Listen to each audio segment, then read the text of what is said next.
fitness! Yeah! Jeg har glædet mig så meget til i dag. Jamen, jeg er fuldstændig klar. Jeg er godt nok lidt træt, men... Ja, men ved du hvad, vi skal bare lige i gang og have energien op at køre.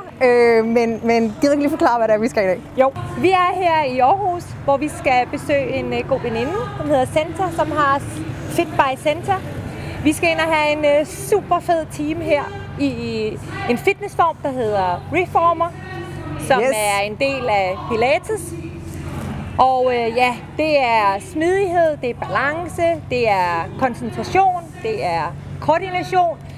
Og det skulle give nogle lange, flotte muskler. Altså, det skal nok i hvert fald give nogle muskler, fordi det er jo, hvor du bruger din kropsvægt konstant og har gang i det. Så det er jo ikke som I kender, jeg laver med bodybuilding. Der isolerer jeg én muskel og gør det på den måde. Her der skal man bruge hele kroppen. Og det er sådan noget, at kvinder bliver smukke og tonet af. Tonet. Lige præcis. Så kom du med herind til Center? Yes!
Skal vi ikke lige...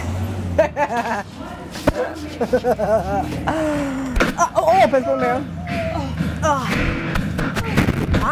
Det var sgu da meget godt. Altså, jeg har det okay, men jeg svedte mere, end jeg plejer, fordi jeg plejer at holde pauser imellem. Her der kørte det bare på. Det var meget godt, der lige var lidt stræk til sidst. Jeg følte mig sådan helt danser igen. Altså, jeg synes, der er lang vej hjem nu for Aarhus. Det var sgu dejligt. Jeg elsker, når der sådan er musik, og du ved, hun er i godt humør, og man bliver helt hyped af det her. Ja. Det kan jeg godt forstå, hvorfor folk bliver afhængige af. Så, jo. Det vil jeg gerne gå til igen. Jeg har stadigvæk lidt mulighed. Ja. Tak for det, mand. Det var fandme hyggeligt.